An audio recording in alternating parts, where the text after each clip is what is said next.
കാര്യങ്ങൾ N C R ടിയിലുള്ള എല്ലാ കാര്യങ്ങളും ഞങ്ങൾ പറയുന്നുണ്ടോ എന്ന് അറിയാൻ വേണ്ടിയിട്ടാണോ നിങ്ങൾ ഈ ടെക്സ്റ്റും തുറന്നുകൊണ്ടിരിക്കുന്നത്, അങ്ങനെ ചോദിക്കും. അപ്പോൾ അങ്ങനത്തെ സാഹചര്യങ്ങളിൽ നമുക്ക് ചിലപ്പോൾ എൻ സി ആർ ടി കൊണ്ടുപോകാൻ പറ്റില്ല. അപ്പോൾ നിങ്ങൾ എന്തായാലും പിന്നെ കുറച്ച് പേര് ചോദിച്ചിട്ടുണ്ടായിരുന്നു, പിള്ളേൻ്റെ ലെക്ചർ നോട്ടാണോ അതോ എന്താണെന്ന് അവർ നോട്ട് തരുമോ, അത് നമ്മൾ എല്ലാം കഴിഞ്ഞിട്ട് ഹോസ്റ്റലിൽ എത്തിയിട്ട് നമ്മൾ തന്നെ പിള്ളേൻ്റെ മെറ്റീരിയൽസിനെ പറ്റി പറയാനാണെങ്കിൽ അതിന് വേണ്ടി മാത്രം വേണ്ടി വരുവാടാ ഒരു വലിയ വീഡിയോ. കാരണം അപ്പോൾ നിങ്ങൾക്ക് അറിയാമായിരിക്കുമല്ലോ, നമ്മൾ ഈ ഓഫ്ലൈൻ ആണെങ്കിൽ ഓൺലൈൻകാർക്കാണെങ്കിൽ നമ്മളിപ്പോൾ വീട്ടിൽ പേരൻസിൻ്റെ നമ്പർ ആയിരിക്കുമല്ലോ കൊടുക്കുന്നത്, ആ നമ്പറിലോട്ടായിരിക്കും ടെക്സ്റ്റ് മെസ്സേജ് പോലെ നിങ്ങളുടെ മാർക്കും റാങ്കും വരുന്നത്. ഓഫ്ലൈൻ ഇപ്പോൾ ബയോ ആണെങ്കിൽ എന്നിട്ട് അതിനകത്തിലില്ലാത്ത ഈ നോട്ടും കൂടെ വെച്ച് നമ്മൾ പഠിക്കുമ്പം നോട്ട്സിലുള്ളതും എൻ സി ആർ ടിയിൽ ഇല്ലാത്തതുമായിട്ടുള്ള പോയിൻറ്റ്സ് നിങ്ങൾ എൻ സി ആർ ടിയിൽ എഴുതി വെക്കണം. ചില പിള്ളേർ കാണിക്കുന്നത്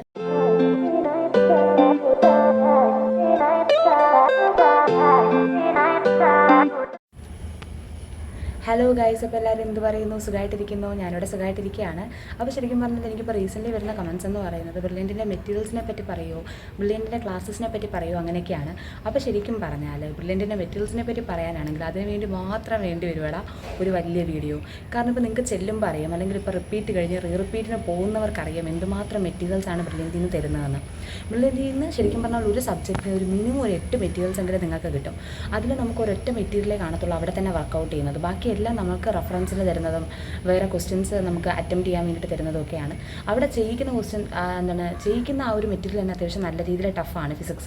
ഫിസിക്സ് ആവട്ടെ, കെമിസ്ട്രി ആവട്ടെ, ബയോ ഒക്കെ അത്യാവശ്യം നല്ല രീതിയിൽ ടഫാണ്. അതിൽ നമുക്ക് റെഫറൻസിന് തരുന്ന ആ ഒരു മെറ്റീരിയൽ ഉണ്ടല്ലോ, അതായത് നിങ്ങളൊന്ന് ഊഹിച്ച് നോക്കണം, നല്ല ടഫായിരിക്കും. പക്ഷേ ഇപ്പോഴത്തെ ഒരു എക്സാമിൻ്റെ ഒരു നിലവാരം അനുസരിച്ച് നമുക്ക് അത്രയും ടഫായിട്ടുള്ള കാര്യങ്ങൾ വേണ്ട. അത്രയും ടഫെന്നല്ല, അത്ര ഒരു ഔട്ടായിട്ടുള്ള കാര്യങ്ങൾ വേണ്ട. ഒരു BSc ബോട്ടണി അല്ലെങ്കിൽ BSc സുവോളജി അല്ലെങ്കിൽ MSc ബോട്ടണി, MSc സുവോളജി അവർ പഠിക്കുന്ന കാര്യങ്ങളാണ് നമുക്ക് ശരിക്കും പറഞ്ഞാൽ അവർ ആ ഒരു മെറ്റീരിയൽസിൽ തരുന്നത്. അപ്പോൾ ഒരു പരിധി വരെ ഔട്ട് നമ്മൾ പഠിച്ചാൽ മതി. അപ്പോൾ നിങ്ങൾ ഈ വീഡിയോയിൽ ഞാൻ പറയാൻ പോകുന്നതെന്ന് വെച്ചാൽ നിങ്ങൾ എങ്ങനെ ബ്രില്യൻറ്റിൻ്റെ ഒരു എക്സാമിനെ നിങ്ങൾ ഇതാക്കണം എന്നുള്ളതാണ്. അതായത് എക്സാമിന് വേണ്ടിയിട്ട് നിങ്ങൾ എങ്ങനെയൊക്കെ പ്രിപ്പയർ ചെയ്യണം, അതാണ് ഞാൻ ഇന്നത്തെ വീഡിയോയിൽ പറയാൻ പോകുന്നത്. അപ്പം നിങ്ങൾക്കറിയാമല്ലോ, ഞാൻ തന്നെ പറഞ്ഞ് നിങ്ങൾക്ക് എല്ലാവർക്കും ഒരു ഐഡിയ കാണും, എല്ലാ മൺഡേയും നിങ്ങൾക്ക് വീക്ക്ലി എക്സാം ഉണ്ടാവും. അതായത് ഫിസിക്സ് ഒരു ചാപ്റ്റർ, കെമിസ്ട്രി ഒരു ചാപ്റ്റർ, ബയോ ഒരു ചാപ്റ്റർ, അങ്ങനെ 3 സബ്ജക്റ്റിൽ നിന്ന് 3 ചാപ്റ്റർ, മൊത്തത്തിൽ 3 ചാപ്റ്ററിൽ നിങ്ങൾക്ക് 720 മാർക്സിന് നീറ്റിൻ്റെ രീതിയിൽ 3 മണിക്കൂർ 20 മിനിറ്റ് എക്സാം ഉണ്ടാവും. ചിലപ്പോൾ രാവിലെ ആയിരിക്കും, ചിലപ്പോൾ ഉച്ചയ്ക്കായിരിക്കും. ഇപ്പോൾ രാവിലെയാണ് എക്സാമെങ്കിൽ ഉറപ്പായിട്ടും അന്നത്തെ ദിവസം വൈകിട്ട് തന്നെ നിങ്ങളുടെ ലാസ്റ്റ് ഇപ്പോൾ ക്ലാസ് കഴിയുന്നതിന് മുന്നേ തന്നെ അതിൻ്റെ റിസൾട്ട് അനൗൺസ് ചെയ്യും, റാങ്ക് ലിസ്റ്റ് ഇടും, അങ്ങനത്തെ കാര്യങ്ങളൊക്കെ ആയിരിക്കും. അപ്പോൾ നിങ്ങൾക്ക് അറിയാമായിരിക്കുമല്ലോ, നമ്മൾ ഈ ഓഫ്ലൈൻ ആണെങ്കിൽ ഓൺലൈൻകാർക്കാണെങ്കിൽ നമ്മളിപ്പോൾ വീട്ടിൽ പേരൻസിൻ്റെ നമ്പർ ആയിരിക്കുമല്ലോ കൊടുക്കുന്നത്, ആ നമ്പറിലോട്ടായിരിക്കും ടെക്സ്റ്റ് മെസ്സേജ് പോലെ നിങ്ങളുടെ മാർക്കും റാങ്കും വരുന്നത്. ഓഫ്ലൈൻകാർക്ക് ഇതുവരെ ഞങ്ങളുടെ സമയത്തൊന്നും അങ്ങനെ ഉണ്ടായിരുന്നില്ല. ചിലപ്പോൾ ഇനിയിപ്പോൾ പേരൻസിനും മാർക്ക് പോകുന്നുണ്ടോ എന്ന് എനിക്കറിയത്തില്ല. പേരൻസിനും മാർക്കും റാങ്കും പോകും കേട്ടോ, പേരൻസിനും മാർക്കും റാങ്കും പോകും. പോരാത്തതിന് നമ്മുടെ പ്രോഗ്രസ് കാർഡിൽ അത് റൈറ്റ് ചെയ്തും തരും. അതായത് നിങ്ങൾക്ക് ഇത്ര മാർക്ക് കിട്ടി, നിങ്ങൾക്ക് A+ ആണോ A ആണോ അങ്ങനത്തെ നമുക്കറിയാൻ പറ്റും. അപ്പോൾ അങ്ങനെയാണ്. അപ്പോൾ നമ്മൾ പറഞ്ഞുകൊണ്ടിരുന്ന മെറ്റീരിയൽസിൻ്റെ കാര്യം. അപ്പോൾ ശരിക്കും പറഞ്ഞാൽ നമ്മൾ ഈ അവിടുന്ന് തരുന്ന മെറ്റീരിയൽസിലെ ടഫ് പഠിക്കാനാണെങ്കിൽ നമുക്ക് ഈ ഒരു കൊല്ലം പോരാടാം, അതിൽ കൂടുതൽ സമയം വേണ്ടി വരും. അപ്പോൾ നമ്മൾ ചെയ്യേണ്ടതെന്ന് വെച്ച് കഴിഞ്ഞാൽ നിങ്ങൾ ശരിക്കും പറഞ്ഞാൽ NCERT ബേസ്ഡ് ആയിട്ട് പഠിക്കുക. ഇപ്പോൾ ബയോ ആണെങ്കിൽ തന്നെയും പിന്നെ NCERT തന്നെ വായിക്കുക. ചുമ്മാ NCERT വായിച്ചുകൊണ്ടിരിക്കാതെ ക്വസ്റ്റ്യൻസും കൂടെ അറ്റംപ്റ്റ് ചെയ്യാൻ നോക്കുക. കാരണം നമ്മൾ ചിലപ്പോൾ ടെക്സ്റ്റ് വായിക്കുമ്പോൾ നമുക്ക് മനസ്സിലാവും ഈ ഏരിയയൊക്കെ എനിക്ക് അറിയാമെന്ന് മനസ്സിലാവും. ചിലപ്പോൾ ഒരു ക്വസ്റ്റ്യൻ വരുമ്പോഴായിരിക്കും അവിടെ നിന്ന് ഇങ്ങനെയും ചോദിക്കാവോ എന്നൊരു ഐഡിയ നിങ്ങൾക്ക് കിട്ടുന്നത്. അപ്പോൾ അതുകൊണ്ടാണ് ഞാൻ പറയുന്നത് ക്വസ്റ്റ്യൻസ് അറ്റംപ്റ്റ് ചെയ്ത് പഠിക്കുക. ക്വസ്റ്റ്യൻസ് അറ്റംപ്റ്റ് ചെയ്ത് നിങ്ങളിപ്പോൾ അത് തെറ്റിപ്പോയി കഴിഞ്ഞാൽ നിങ്ങളത് ഒരിക്കലും പിന്നെ മറക്കത്തില്ല. അപ്പോൾ റിപ്പീറ്റഡ് ആയിട്ട് ക്വസ്റ്റ്യൻസ് ചെയ്ത് പഠിക്കുക. ക്വസ്റ്റ്യൻസ് ചെയ്യുമ്പോഴാണ് ആ ഒരു ഏരിയ ഇങ്ങനെ ചോദിക്കാവോ അല്ലെങ്കിൽ ആ ഒരു ഏരിയയിൽ നിന്നും ചോദിക്കുമോ അങ്ങനത്തെ ഒരു ഐഡിയാസ് ഒക്കെ നിങ്ങൾക്ക് വരുന്നത്. അപ്പോൾ കുറച്ച് അത്യാവശ്യം പ്രീവിയസ് ഇയർ ക്വസ്റ്റ്യൻസും അവിടുന്ന് തരുന്ന മെറ്റീരിയൽസിലെ ക്വസ്റ്റ്യൻ, അതായത് അവിടെ വർക്കൗട്ട് ചെയ്യുന്ന മെറ്റീരിയൽസിലുള്ള ക്വസ്റ്റ്യൻസ് എന്തായാലും നിങ്ങൾ ചെയ്യണം. കാരണം നമ്മൾ ആ ഒരു മെറ്റീരിയലിന് വേണ്ടിയിട്ടാണല്ലോ ഇവിടെ നിന്ന് ഇത്രയും പൈസ മുടക്കി അവിടെ പോയി പഠിക്കുന്നത്. അപ്പോൾ ആ ഒരു മെറ്റീരിയൽസിലെ ക്വസ്റ്റ്യൻസ് നിങ്ങൾ വർക്കൗട്ട് ചെയ്യണം. പിന്നെ പ്രീവിയസ് ഇയർ ക്വസ്റ്റ്യൻസ് വർക്കൗട്ട് ചെയ്യണം. പിന്നെ നിങ്ങളുടെ ഇഷ്ടത്തിനനുസരിച്ച് നിങ്ങളുടെ സമയത്തിനനുസരിച്ച് ഏതെങ്കിലുമൊക്കെ ഒരു ബുക്ക് ഉണ്ടെങ്കിൽ അതിലെ ക്വസ്റ്റ്യൻസും വർക്ക് ചെയ്യുക. ചില ക്വസ്റ്റ്യൻസ് കാണുമ്പോൾ നിങ്ങൾക്ക് ഇതെന്തായാലും ഇനിയിപ്പോൾ ഞാനൊന്ന് വായിച്ചില്ലെങ്കിൽ ഒന്നും കൂടെ ഇതേ ക്വസ്റ്റ്യൻ തന്നെ വന്നാൽ എനിക്ക് ചെയ്യാൻ പറ്റത്തില്ല എന്ന് തോന്നത്തില്ലേ? അത് എവിടെയെങ്കിലും നിങ്ങളിപ്പോൾ ടാബൊക്കെ ഉണ്ടായല്ലോ, ആ ടാബിൽ ഒരു പിക്ക് എടുത്തെങ്കിലും സ്റ്റോർ ചെയ്തിടാൻ നോക്കുക. അപ്പോൾ അതാകുമ്പോൾ നമുക്ക് ആ ഒരു ക്വസ്റ്റ്യൻ മാത്രം പിന്നെ വർക്കൗട്ട് ചെയ്താൽ മതിയല്ലോ. നമ്മൾ ഒരു ബുക്കിൽ നിന്ന് തന്നെ, അതായത് ഒരു ബുക്കിൽ നിന്ന് തന്നെ തന്നെയും പിന്നെയും വർക്കൗട്ട് ചെയ്ത് പഠിച്ചില്ലെങ്കിൽ, അതായത് നമ്മൾ പല ബുക്കിൽ നിന്ന് ആണ് ക്വസ്റ്റ്യൻസ് ചെയ്യുന്നതെങ്കിലുള്ള പ്രശ്നം എന്ന് വെച്ച് കഴിഞ്ഞാൽ പിന്നെ നമുക്ക് ആ ഒരു ക്വസ്റ്റ്യൻ ഒരു ഡൗട്ട് ഉണ്ടല്ലോ എന്ന് നോക്കിക്കഴിഞ്ഞാൽ അത് എവിടെയാണെന്ന് കണ്ടുപിടിക്കാൻ കൂടെ പാടായിരിക്കും. അതുകൊണ്ടാണ് ഈ ഒരു ബുക്കിലെ തന്നെ ക്വസ്റ്റ്യൻസ് റിപ്പീറ്റഡ് ആയിട്ട് ചെയ്യാൻ പറയുന്നത്. അപ്പം നമുക്ക് ആ ഒരു പാറ്റേൺ ഇങ്ങനെ കണ്ടിന്യൂസ് ആയിട്ട് ചെയ്യുമ്പോൾ നമ്മുടെ മനസ്സിലങ്ങ് പതിയും. പല ബുക്ക് എടുത്ത് പഠിക്കുമ്പോൾ നമുക്ക് എന്തായാലും നീറ്റ് എക്സാം എടുക്കുമ്പോൾ നമുക്ക് ഈ ബുക്കൊന്നും ഒന്നും കൂടെ നോക്കാനുള്ള സമയമൊന്നും കിട്ടത്തില്ല. ജസ്റ്റ് ഇക്വേഷൻസ് വായിച്ചിട്ട് പോകാനുള്ള സമയമേ കിട്ടത്തുള്ളൂ. അപ്പോൾ നമുക്ക് നല്ല രീതിയിൽ തറവാകണമെങ്കിൽ നമ്മൾ റിപ്പീറ്റഡ് ആയിട്ട് ചെയ്യണം. ഇപ്പം ഞാൻ എക്സ്ട്രാ ഓർഡിനറി പിള്ളേരുടെ കാര്യമല്ല പറയുന്നത്, അത്യാവശ്യം അതിൽ താഴെ നിൽക്കുന്ന പിള്ളേരുടെ, എന്ന് വെച്ചാൽ ബിലോ ആവറേജ് അങ്ങനെയല്ല ഞാൻ ഉദ്ദേശിച്ചത്. ഏത് രീതിയിലുള്ള പിള്ളേരാണെങ്കിലും നമ്മൾ റിപ്പീറ്റഡ് ആയിട്ട് ക്വസ്റ്റ്യൻസ് വർക്കൗട്ട് ചെയ്യുക തന്നെ വേണം. അപ്പോൾ മനസ്സിലായോ നിങ്ങൾക്ക്? അപ്പോൾ അങ്ങനെ അപ്പോൾ അത്യാവശ്യം പിന്നെ നമ്മുടെ ക്ലാസ്സിലെ ടീച്ചേഴ്സ് പഠിപ്പിക്കുന്ന ഔട്ട് അതെന്തായാലും നിങ്ങൾ പഠിക്കണം. ഇപ്പം ആദ്യമൊക്കെ എന്ന് വെച്ച് കഴിഞ്ഞാൽ ഇതെങ്ങനെ ചെയ്യണം എന്ന് വെച്ച് കഴിഞ്ഞാൽ, ഇപ്പം നമ്മളെ ക്ലാസ്സിൽ ഇപ്പം വെയിറ്റ് ചെയ്യും. ഇപ്പം ബയോളജിക്ക് നമുക്ക് അവിടുന്ന് ടീച്ചേഴ്സ് നമ്മളെ പഠിപ്പിക്കുന്ന ഒരു മെറ്റീരിയൽ തരും, ഔട്ട് രീതിയിലുള്ള കുറേ മെറ്റീരിയൽസ് തരും, പിന്നെ വർക്കൗട്ട് ചെയ്യാൻ, അതായത് ഒത്തിരി ക്വസ്റ്റ്യൻസ് ഉള്ളൊരു ക്വസ്റ്റ്യൻ ബാങ്ക് പോലുള്ള കുറേ ബുക്സും തരും. അപ്പോൾ അങ്ങനെയായിരിക്കും. അപ്പം നമ്മൾ ഈ ഔട്ടുള്ള ആ ഒരു ടെക്സ്റ്റ് ഉണ്ടല്ലോ, അതിൽ നിന്ന് വായിച്ച് വട്ടാവാതെ നമ്മുടെ ക്ലാസ്സിലെ ടീച്ചേഴ്സ് പഠിപ്പിക്കില്ല ആ ഔട്ട് നമ്മുടെ NCERT. ഇപ്പം നിങ്ങൾക്ക് എന്തായാലും ക്ലാസ്സിൽ NCERT എടുത്ത് വെച്ചിരുന്ന് ഇതാക്കാൻ പറ്റില്ല. കാരണം ചില ടീച്ചേഴ്സ് കണ്ടാൽ അവർ ദേഷ്യപ്പെടും. അവർ പറയും ഞങ്ങൾ പഠിപ്പിക്കുന്ന കാര്യങ്ങളിലൊക്കെ NCERT ഉണ്ടോയെന്ന് നിങ്ങൾ നോക്കുവാണോ എന്ന് ചോദിക്കും. ഈ പറയുന്ന കാര്യങ്ങൾ NCERT എല്ലാ കാര്യങ്ങളും ഞങ്ങൾ പറയുന്നുണ്ടോ എന്ന് അറിയാൻ വേണ്ടിയിട്ടാണോ നിങ്ങൾ ഈ ടെക്സ്റ്റും തുറന്നുകൊണ്ടിരിക്കുന്നത്, അങ്ങനെ ചോദിക്കും. അപ്പോൾ അങ്ങനത്തെ സാഹചര്യങ്ങളിൽ നമുക്ക് ചിലപ്പോൾ NCERT കൊണ്ടുപോകാൻ പറ്റില്ല. അപ്പോൾ നിങ്ങൾ എന്തായാലും പിന്നെ കുറച്ച് പേര് ചോദിച്ചിട്ടുണ്ടായിരുന്നു, പിള്ളേൻ്റെ ലെക്ചർ നോട്ടാണോ അതോ അവർ നോട്ട് തരുമോ, അത് നമ്മൾ എല്ലാം കഴിഞ്ഞിട്ട് ഹോസ്റ്റലിൽ എത്തിയിട്ട് നമ്മൾ തന്നെ നോട്ട്സ് പ്രിപ്പയർ ചെയ്യണമെന്നൊക്കെ. ബ്രില്യൻറ്റിൽ നോട്ട് തരും കേട്ടോ. എല്ലാ ടീച്ചേഴ്സും ബ്രില്യൻറ്റിൽ നോട്ട് തന്നു തന്നെയാണ് പഠിപ്പിക്കുന്നത്. ഫിസിക്സ് ആവട്ടെ, കെമിസ്ട്രി ആവട്ടെ, ബയോ ആവട്ടെ, 3 സബ്ജക്റ്റിനും അവിടെ നിന്ന് നോട്ട് തരും. അതായത് നമ്മൾ എഴുതിയെടുക്കാനല്ല, അവർ പറഞ്ഞു തരും. എഴുതാൻ നമ്മളോട് പറഞ്ഞ് നമ്മൾ നോട്ട് എഴുതുമായിരിക്കും ചെയ്യുന്നത്. ഇത്തിരി ഫാസ്റ്റിൽ എഴുതേണ്ടി വരും, കാരണം ഫോട്ടോസിന്തസിസ്, റെസ്പിറേഷൻ എന്നൊക്കെ പറയുമ്പോൾ വലിയ ചാപ്റ്റേഴ്സ് അല്ലേ. അതിൻ്റെയൊക്കെ നോട്ട് നമ്മളിങ്ങനെ പതുക്കെ എഴുതിയാൽ തീരത്ത് പോലുമില്ല. അപ്പോൾ അങ്ങനെ നമ്മൾ സ്പീഡായിട്ട് എഴുതാനൊക്കെ പഠിക്കും. അപ്പോൾ അങ്ങനെ നമ്മൾ പറഞ്ഞുകൊണ്ടിരുന്നത് എന്തുമായിരുന്നു, ടീച്ചേഴ്സ് പഠിപ്പിക്കുന്ന ഔട്ടിൻ്റെ കാര്യം. അപ്പം നമ്മൾ എന്തായാലും അവർ തരുന്ന നോട്ട്സ് കാണുമല്ലോ, ആ നോട്ട്സൊക്കെ നമ്മൾ എഴുതിയിട്ട് നമ്മുടെ റൂമിൽ ചെന്നിട്ട് നമ്മൾ അന്നത്തെ ദിവസം NCERT വായിക്കുമല്ലോ, ഇപ്പോൾ ബയോ ആണെങ്കിൽ. എന്നിട്ട് അതിനകത്തിലില്ലാത്ത ഈ നോട്ടും കൂടെ വെച്ച് നമ്മൾ പഠിക്കുമ്പം നോട്ട്സിലുള്ളതും NCERT ഇല്ലാത്തതുമായിട്ടുള്ള പോയിൻറ്റ്സ് നിങ്ങൾ NCERT എഴുതി വെക്കണം. ചില പിള്ളേർ കാണിക്കുന്നത് നോട്ടിലില്ലാത്ത പോയിൻറ്റ്സ് NCERT എടുത്ത് നോട്ടിലോട്ട് എഴുതി വെക്കും. ശരിക്കും പറഞ്ഞാൽ നമുക്ക് നോട്ട്സ് അല്ല വേണ്ടത്, NCERT അതുപോലുള്ള വേർഡ്സൊക്കെയാണ് സ്റ്റേറ്റ്മെൻറ്റായിട്ട് ചോദിക്കുന്നത്. അപ്പോൾ നിങ്ങൾ NCERT കണ്ടുപിടിച്ച് നോട്ട്സിലോട്ട് എഴുതുകയല്ല വേണ്ടുന്നത്.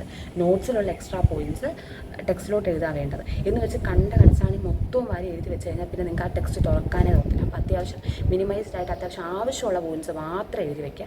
എല്ലാം കൂടെ ആദ്യത്തെ ഒരു ആവേശത്തിൽ ആ നോട്ട്സിലുള്ള എല്ലാ കാര്യങ്ങളും കൂടെ പറക്കി എഴുതി വെച്ച് കഴിഞ്ഞാൽ പിന്നെ നിങ്ങൾക്ക് ആ ടെക്സ്റ്റ് തുറക്കുമ്പോൾ തന്നെ ഒരു വല്ലാത്ത സഫക്കേഷൻ ആയിരിക്കും. അപ്പോൾ അത്യാവശ്യം വേണ്ടുന്ന കാര്യങ്ങൾ മാത്രം എഴുതി വെച്ച് പഠിക്കാൻ ശ്രദ്ധിക്കുക. അപ്പോൾ അങ്ങനെ ഫിസിക്സ് പിന്നെ റിപ്പീറ്റഡ് ആയിട്ട് പ്രീവിയസ് ഇയർ ക്വസ്റ്റ്യൻസ് ചെയ്ത് പഠിക്കുക. ഞാൻ എപ്പോഴും ഒരു ബുക്കിൽ ഫോക്കസ് ചെയ്ത് പഠിക്കാനേ പറയത്തുള്ളൂ. പിന്നെ നിങ്ങളുടെ സൗകര്യം പോലെ തുടക്കത്തിലൊക്കെ ആണെങ്കിൽ നമുക്ക് ഒത്തിരി ബുക്സ് റെഫർ ചെയ്ത് പഠിക്കാനുള്ള സമയം കിട്ടുമടാ. കാരണം 3 സിമ്പിൾ ചാപ്റ്റേഴ്സിനായിരിക്കും ആദ്യം തുടങ്ങുന്നത്. യൂണിറ്റ്സ് ആൻഡ് മെഷർമെൻറ്റോ, മറ്റേ നമ്മുടെ തുടക്കത്തിലെ ലിവിങ് വേൾഡോ, പിന്നെ കെമിസ്ട്രിയിലെ ക്ലാസിഫിക്കേഷൻ ഓഫ് എലമെൻറ്റ്സോ ഒക്കെ ആയിരിക്കും. അപ്പോൾ നമുക്ക് ഒത്തിരി റിപ്പീറ്റഡ് ആയിട്ട് പ്രീവിയസ് ഇയർ ക്വസ്റ്റ്യൻസ് ഒക്കെ അതിൽ നിന്ന് എടുത്ത് കഴിഞ്ഞാൽ ചിലപ്പോൾ 40-50 ക്വസ്റ്റ്യൻസ് ഒക്കെ കാണത്തുള്ളൂ. അപ്പോൾ നിങ്ങൾക്ക് വേറെ ബുക്സ് റെഫർ ചെയ്ത് പഠിക്കാനും സമയം കിട്ടും. അതേസമയം ഇപ്പോൾ നിങ്ങൾ ഇലക്ട്രോസ്റ്റാറ്റിക്സോ അവിടോട്ടൊക്കെ പോകുമ്പോൾ തന്നെ ബ്രില്യൻറ്റിലെ മെറ്റീരിയൽസിലെ തന്നെ ക്വസ്റ്റ്യൻ നമുക്ക് ഒരു വട്ടം സോൾവ് ചെയ്ത് തീരാനുള്ള സമയം പോലും എക്സാമിന് കിട്ടില്ല. അപ്പോൾ അങ്ങനത്തെ സാഹചര്യങ്ങളിൽ പല ബുക്ക് എടുത്ത് പഠിക്കാനുള്ളൊരു സമയം നമുക്ക് കിട്ടത്തില്ല. അപ്പോൾ റിപ്പീറ്റഡ് ആയിട്ട് പരമാവധി എന്തൊക്കെ പറഞ്ഞാലും നിങ്ങൾ റിപ്പീറ്റഡ് ആയിട്ട് പ്രീവിയസ് ഇയർ ക്വസ്റ്റ്യൻസ് ചെയ്തേ പറ്റത്തുള്ളൂ. അത് റിപ്പീറ്റഡ് ആയിട്ട് പരമാവധി നിങ്ങൾക്ക് എത്ര പ്രാവശ്യം പറ്റുന്നു അത്രയും പ്രാവശ്യം ചെയ്യുക. ഫിസിക്സും കെമിസ്ട്രി അങ്ങനെ പഠിക്കുക. പിന്നെ നമുക്ക് ബ്രില്യൻറ്റിൽ നിന്ന് ഒരു നോട്ട് തരുമല്ലോ എല്ലാ സബ്ജക്റ്റിനും. അപ്പോൾ നിങ്ങൾ എന്നും ക്ലാസ് കഴിഞ്ഞിട്ട് ആ നോട്ടൊന്ന് ഹോസ്റ്റലിൽ ചെന്ന് വായിക്കാനായിട്ടുള്ള സമയം കണ്ടെത്തുക. ഞാൻ പറഞ്ഞിട്ടുണ്ടല്ലോ, ഇപ്പം നമ്മുടെ മൺഡേയിൽ 3 ചാപ്റ്റർ എക്സാം കാണും. ആ ചാപ്റ്ററിന് പുറമെ വേറെ പല ചാപ്റ്റേഴ്സും ഇതിൻ്റെ ഇടയ്ക്കൂടെയും എടുക്കുന്നുണ്ടാവും. കാരണം ഒരാഴ്ച നമുക്ക് ഈ 3 ചാപ്റ്റർ മാത്രം പഠിപ്പിച്ചുകൊണ്ടിരിക്കാൻ പറ്റത്തില്ലല്ലോ. അപ്പോൾ നമ്മൾ ചിലവർ അന്ന് ഡെയിലി പഠിക്കുന്ന കാര്യങ്ങളിൽ ഒത്തിരി ഫോക്കസ് ചെയ്ത് പഠിക്കും. അപ്പോൾ നമുക്ക് മറ്റേ വീക്ക്ലി എക്സാമിന് പഠിക്കാൻ സമയം കിട്ടത്തില്ല. ചിലവർ വീക്ക്ലി എക്സാമിന് വേണ്ടിയിട്ട് മാത്രം പഠിക്കും, ഈ അന്നന്ന് പഠിപ്പിക്കുന്ന കാര്യങ്ങൾ നോക്കത്തില്ല. അപ്പോൾ ഈ ഒരു പോർഷൻസ് ഏതെങ്കിലും ഒരു വീക്ക്ലി എക്സാമിന് വരുമ്പം നമുക്ക് വെളിയും പുകയായിരിക്കും, ഒന്നും ഓർമ്മ കാണത്തില്ല. അപ്പോൾ നമ്മൾ രണ്ടും കൂടെ ബാലൻസ് ചെയ്ത് പോവുക. 50-50 എന്ന് ഞാൻ പറയത്തില്ല, ഒരു 70-30 ബാലൻസ് ചെയ്യുക. വീക്ക്ലി എക്സാംസിൻ്റെ ടോപ്പിക്സിന് അത്യാവശ്യം നല്ല ഇമ്പോർട്ടൻസ് കൊടുത്തിട്ട് മറ്റേത് ഒരു വെട്ടമെങ്കിലും ഹോസ്റ്റലിൽ വന്ന് വായിക്കാനുള്ളൊരു മനസ്സ് നിങ്ങൾ കാണിക്കുക. അപ്പോൾ നമുക്ക് ഇത്തിരി കൂടെ ഈസി ആയിരിക്കും. അപ്പോൾ അങ്ങനെ അപ്പോൾ അങ്ങനെ വായിക്കാൻ ശ്രദ്ധിക്കുക. പിന്നെ ചില ഫിസിക്സിലെ ചാപ്റ്റേഴ്സൊക്കെ നിങ്ങൾക്ക് പഠിക്കുന്ന സമയത്ത് ടഫ് ആണെങ്കിൽ നിങ്ങൾക്ക് മനസ്സിലാവുന്ന രീതിയിൽ നിങ്ങൾ നമ്മുടെ ബ്രില്യൻ്റ് തരുന്നൊരു നോട്ടിന് പുറമെ നിങ്ങളൊരു നോട്ട് ഉണ്ടാക്കി വെക്കാൻ നോക്കുക. പിന്നെ ഈ നോട്ട് എന്ന് പറയുന്നത് ജസ്റ്റ് നിങ്ങൾക്ക് മനസ്സിലാവാനാണ്. അപ്പോൾ ആ നോട്ട് വായിച്ചിട്ട് നമുക്ക് പെട്ടെന്ന് ചിലപ്പോൾ ഈ എക്സാം അടുപ്പിച്ചൊക്കെ നമുക്ക് നല്ല ടെൻഷനായിരിക്കും. അത് ഒട്ടും മനസ്സിലാവാത്തൊരു നോട്ട് വായിച്ചു കഴിഞ്ഞാൽ ഒന്നും കത്തത്തില്ല, വട്ടായി പോകും. അപ്പോൾ നിങ്ങൾക്ക് നിങ്ങൾ ഉണ്ടാക്കി വെച്ചേക്കുന്ന നോട്ട്സ് വായിക്കാനായിട്ട് പറ്റും. പിന്നെ എന്തായാലും ഫിസിക്സിനും കെമിസ്ട്രിക്കും നിങ്ങളൊരു സെപ്പറേറ്റ് നോട്ട്ബുക്ക് കീപ്പ് ചെയ്യുക, ഇക്വേഷൻസ് എഴുതി വെക്കാൻ വേണ്ടിയിട്ട് മാത്രം. എല്ലാ പ്രോബ്ലംസിൻ്റെ ഇക്വേഷൻസ് മാത്രമേ അതിനകത്ത് എഴുതാവുള്ളൂ. പിന്നെ അത്യാവശ്യം എന്തെങ്കിലും എപ്പോഴും റിപ്പീറ്റഡ് ആയിട്ട് ചോദിക്കുന്ന വല്ല കൊച്ചു തിയറിയും കാര്യങ്ങളും എഴുതാവുള്ളൂ. എല്ലാം കൂടെ വലിച്ചു വാരി ആ ബുക്കിൽ എഴുതരുത്. അപ്പോൾ നമുക്ക് എക്സാമിൻ്റെ തലേന്ന് റെഫർ ചെയ്ത് തീരത്തില്ല. അപ്പോൾ നമ്മൾ ചില ഇക്വേഷൻസ് വായിക്കാൻ നമുക്ക് സമയമില്ലാതെ പോകും. അപ്പോൾ അത്യാവശ്യം മിനിമൈസ്ഡ് ആയിട്ട് വേണ്ട ഇക്വേഷൻസ് മാത്രം ഒരു ബുക്കിൽ എഴുതുക. അതെന്ന് പറയുന്നത് നിങ്ങൾക്ക് ഇനിയിപ്പം ഞാൻ പറഞ്ഞില്ലേ, ഈ വീക്ക്ലി എക്സാമിന് പുറമെ പല വീക്ക്ലി എക്സാം ക്ലബ് ചെയ്ത് ചിലപ്പോൾ ഓണം മോഡലോ ക്രിസ്മസ് മോഡലോ ഒക്കെ വരും. അപ്പോൾ നിങ്ങൾക്ക് ആ ഒരു സമയത്ത് അത്യാവശ്യം നല്ല പോർഷൻസ് കാണും, ഒത്തിരി പോർഷൻസ് കാണും.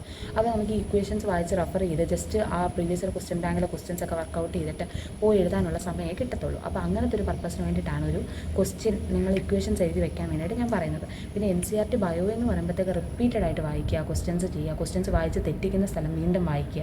അതേ ഉള്ളൂ നമുക്ക് ചെയ്യാനായിട്ട്. പിന്നെ ഈ മറന്നു പോകുമെന്നുള്ള കാര്യത്തിൽ നിങ്ങൾ ടെൻഷൻ അടിക്കേണ്ട, എല്ലാവരും മറന്നു പോകും. എന്തായാലും ഒരു 4 ചാപ്റ്റർ പഠിച്ചു കഴിയുമ്പോൾ ആദ്യത്തെ ഒരു ചാപ്റ്റർ നമ്മൾ മറന്നു പോകും. അത് സ്വാഭാവികമായിട്ടുള്ള കാര്യമാണ്.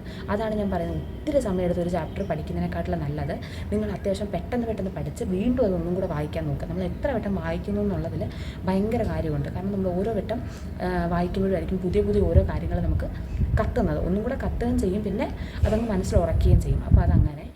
അപ്പം ഇത് ഇത്രയും കാര്യങ്ങളേ ഉള്ളൂ. പിന്നെ കൺസിസ്റ്റൻ്റ് ആയിട്ട് പഠിക്കാൻ ശ്രദ്ധിക്കുക. ഇന്നത്തെ ദിവസം എനിക്ക് ഒട്ടും വയ്യ, ഞാൻ പഠിക്കുന്നില്ല, അങ്ങനെ ചിന്തിക്കുകയോ ചെയ്യരുത്. എന്തെങ്കിലും പഠിക്കുക, തീരെ വയ്യെങ്കിലും ചുമ്മാതെ എന്തെങ്കിലും ഒരു പോർഷൻ വായിക്കാൻ ശ്രദ്ധിക്കുക. കാരണം നമ്മൾ പരമാവധി നിങ്ങൾക്ക് സ്വന്തമായിട്ടൊരു സ്ലീപ്പ് വേക്കപ്പ് ഷെഡ്യൂൾ ഉണ്ടാക്കിയെടുക്കുക. തോന്നുന്ന സമയത്ത് എഴുന്നേറ്റ് തോന്നുന്ന സമയത്ത് ഉറങ്ങി അങ്ങനെയൊക്കെ ആണെങ്കിൽ ചിലപ്പോൾ നിങ്ങൾക്ക് നല്ല രീതിയിൽ പഠിക്കാനുള്ളൊരു ദിവസം ആ ഒരു സമയമാകുമ്പോൾ ഉറക്കം വരും. അപ്പം നിങ്ങൾ അങ്ങനെ ഒരു എക്സാം കഴിയുന്നത് വരെ നിങ്ങൾ എന്തൊക്കെയായാലും പഠിച്ചാലും പഠിച്ചില്ലെങ്കിലും ഇത്ര മണിയാകുമ്പോഴേ ഉറങ്ങുമോ, അങ്ങനെ ഒരു ഇത് ഉണ്ടാക്കിയെടുക്കുക. അപ്പോൾ നമ്മൾ ശരിക്കും പറഞ്ഞാൽ ആ ഒരു സമയത്ത് നമുക്ക് ഉറക്കം വരത്തുള്ളൂ. മറ്റേ ടൈമാകുമ്പോൾ നമുക്ക് എഴുന്നേക്കാനും പറ്റും. അപ്പോൾ അങ്ങനെ നിങ്ങളുടെ ഒരു കംഫർട്ട് സോൺ വെച്ചിട്ട് ഒരു സ്ലീപ്പ് വേക്കപ്പ് ഷെഡ്യൂൾ ഉണ്ടാക്കിയെടുക്കുക. പിന്നെ എന്നും കൺസിസ്റ്റൻ്റ് ആയിട്ട് പഠിക്കുക. എന്നും വലിയ മല പോലെ പഠിക്കണം എന്നല്ല ഞാൻ പറയുന്നത്, എന്നും എന്തെങ്കിലും കുറച്ച് കാര്യങ്ങളെങ്കിലും പഠിക്കാൻ ശ്രദ്ധിക്കുക. കാരണം ഇതെന്ന് പറയുന്നത് ഒരു 1-2 ദിവസത്തെ അല്ലെങ്കിൽ ഒരു മാസത്തെ ജേണിയല്ല, ഒരു വർഷത്തെ ജേണിയാണ്. മനുഷ്യനെന്ന് പറയുന്നത് മനുഷ്യൻ്റെ ഒരു സഹജമായ വികാരമാണ് ഈ ഉറക്കം, മടി എന്നൊക്കെ പറയുന്നത്. അപ്പോൾ നമ്മൾ എത്ര ഡെഡിക്കേഷനുള്ള ആളാണെങ്കിലും നമ്മുടെ കയ്യിൽ നിന്ന് പോകുന്ന ചില സാഹചര്യങ്ങളുണ്ടാകും. അപ്പോൾ അത് ഒഴിവാക്കാൻ വേണ്ടിയിട്ടാണ് ഈ കൺസിസ്റ്റൻ്റ് ആയിട്ട് പഠിക്കാനും നല്ലൊരു സ്ലീപ്പ് വേക്കപ്പ് ഷെഡ്യൂൾ ഉണ്ടാക്കാനും ഒക്കെ പറയുന്നത്. അപ്പോൾ നിങ്ങൾക്ക് ഇതിനകത്തിൽ എന്തെങ്കിലും ഡൗട്ട് ഉണ്ടെങ്കിൽ നിങ്ങൾ കമൻറ്റ് ചെയ്യും കേട്ടോ. അപ്പോൾ നിങ്ങൾ കണ്ടിന്യൂസ് ആയിട്ട് ഇതിങ്ങനെ റിക്വസ്റ്റ് ചെയ്യുന്നതുകൊണ്ടാണ് ഈ ഒരു വീഡിയോ ചെയ്തത്. അപ്പോൾ ഇതിൻ്റെ കൂടെ ഞാനൊരു ആൻസർ ക്യൂ ക്വസ്റ്റ്യൻസും കൂടെ അപ്ലോഡ് ചെയ്യുന്നതായിരിക്കും. അപ്പോൾ ശരിയാണ്, ടാറ്റാ. എല്ലാവരും നന്നായിട്ട് പഠിക്കും. ഇപ്പം നിങ്ങൾ അത്യാവശ്യം വലിയ ടെൻഷനൊന്നും എടുക്കേണ്ട, കാരണം അവിടെ ചെല്ലുമ്പോൾ എന്തായാലും ടെൻഷനാവും. അപ്പോൾ അത്യാവശ്യം കൂളായിട്ടൊക്കെ സമാധാനമായിട്ടൊക്കെ ഇരിക്കും. നമുക്ക് അവിടെ ചെന്നിട്ട് നോക്കാം. എന്ന് വെച്ചാൽ ഒരു ഇതും ഇല്ലാതെ പോകരുത്. ചുമ്മാ ടെക്സ്റ്റൊക്കെ ചുമ്മാ എങ്കിലും ഒന്ന് മറിച്ചൊക്കെ നോക്കിക്കൊണ്ടിരിക്കുക. കാരണം നമുക്ക് ടച്ച് വിട്ട് പോയാൽ അതും പ്രശ്നമാണ്. അപ്പോൾ അത്ര ഉള്ളടാ. ശരി, ടാറ്റാ.